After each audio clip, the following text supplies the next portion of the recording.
जय श्री श्याम सभी श्याम प्रेमियों को। आज मैं आपके समक्ष जो भगवत चरित्र लेकर आई हूँ वो है कलयुग की स्त्रियों का, कलयुग में जो भगवत भक्त हुई हैं उनका, नारियों का।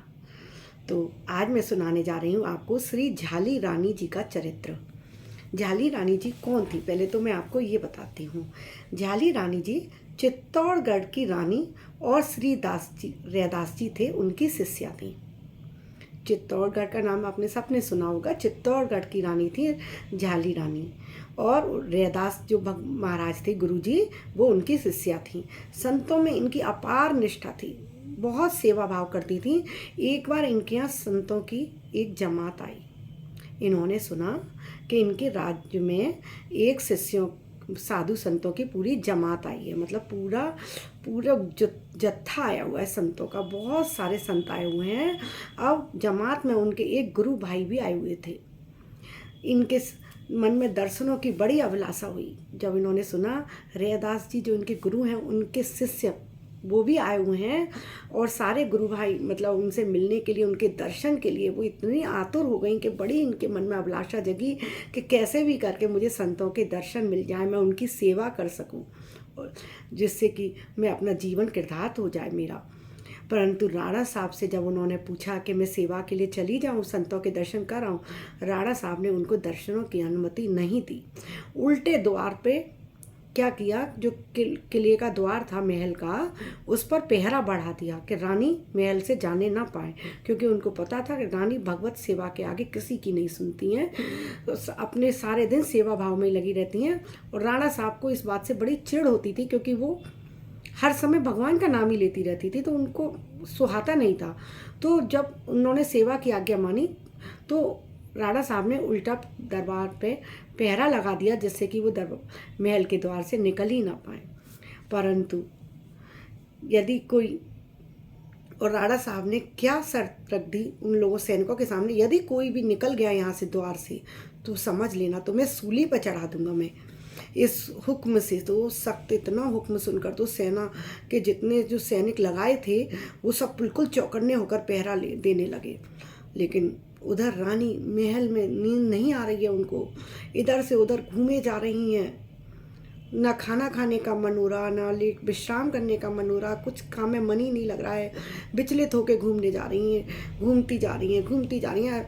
फिर तो उनके मन में इतनी तेज बेचैनी उठी है कि बस उन्होंने प्रण ले लिया, कुछ भी हो मुझे जाना है, मुझे संतों का दर्शन करना ही करने हैं। उन्होंने अपने गुरु के श्री चरणों का ध्यान किया है, श्री संतों के श्री चरणों का ध्यान किया, और उनका नाम लेते हुए, गुरु का स्मरण करते हुए, भगवान का स्मरण करते हुए, और आगे चलती चली गई हैं। महल के द्वार को पार कर गई और अकेली ही संतों के दर्शन को चली गई हैं। ना उनको किसी ने रोका, क्योंकि किसी ने उनको जाते हुए देख ही नहीं सके। कोई भी सैनिक नहीं देख पाया कि रानी कैसे महल में निकली, जबकि सब पहरा दे रहे थे। ऐसी भगवत कृपा हुई, ऐसी भगवत संतों की कृपा हुई कि कोई भी रानी को जाते हुए नहीं देख पाया। जैसे कृष्ण जन्म के समय कितना पहरा लगाया था, 7 तालों में भगवान देवकी को और वासुदेव जी को बंद किया था, तो भी जब नंद वासुदेव जी लेके जा रहे हैं नंद बाबा के पास कृष्ण जी को, तो कोई भी सैनिक उनको नहीं देख पाया। उसी प्रकार झाली रानी जी के ऊपर भगवान की ऐसी कृपा थी कि जब वो महल से निकल रही हैं कोई भी उनको देख नहीं पाया, और प्रेमावश अकेली ही संतों के दर्शन को निकल गई हैं। खूब संतों की सेवा करी है, दर्शन किया है, भोग भंडारा पाया है, और उनसे ज्ञान प्राप्त किया है। उधर राजा को पता चला, जबकि रानी तो महल से निकल गई हैं और संतों की जमात में चली गई हैं, क्योंकि उन्होंने सैनिक लगा रखे थे सैनिक संतों की जमात के पास भी, कि यदि आए तो हमें जरूर बताना, रोकने के लिए भी लगाए थे और पता लगाने के लिए। अब उन्हीं सैनिकों में से एक ने आकर राजा को बता दिया कि रानी तो वहाँ पहुँच गई हैं। अब जब राजा ने सबसे पूछा, सब सैनिक बोलते नहीं, हमारे सामने नहीं गई हैं। राजा बहुत गुस्से हुए, बहुत डांट लगाई है। उन्होंने कहा अच्छा चलो, जो हुआ सो हुआ, अब रानी महल के अंदर नहीं आ पाए, गई आप नहीं देख पाए हो, लेकिन अब महल में अंदर नहीं घुस पाए। सैनिक सारे चौकन्ने हो गए, और इस बार तो राजा भी खुद पहरा देने लगे। राजा ने कहा मैं देखता हूँ ऐसे कैसे अंदर घुस के आती हैं रानी, तब मैं उनको अच्छे से डांट लगाऊंगा। लेकिन रानी के ऊपर तो भगवान की वो ही कृपा थी, वही संतों की कृपा। वो तो जैसे गई थी प्रेम में, वैसे ही संतों का नाम लेते हुए, अपने गुरु का नाम लेते हुए, स्मरण करते हुए महल के अंदर चली आई हैं मस्ती में, अपनी प्रभु नाम की मस्ती में चलती चली आई हैं। और राजा भी उनको नहीं देख पाया। कुछ देर बाद उनको, राजा को खबर मिलती है कि रानी तो महल में आ चुकी हैं। अब तो राजा ने रानी को नतमस्तक होके हाथ जोड़े हैं और क्षमा मांगी है उनसे, और प्रत्यक्ष भक्ति का प्रमाण देखकर उनका हृदय गदगद हो रहा है कि ऐसी पत्नी उनके जीवन में आई है जो भगवान की इतनी बड़ी भक्त है कि जिनके लिए भगवान ने साक्षात चमत्कार दिखाया।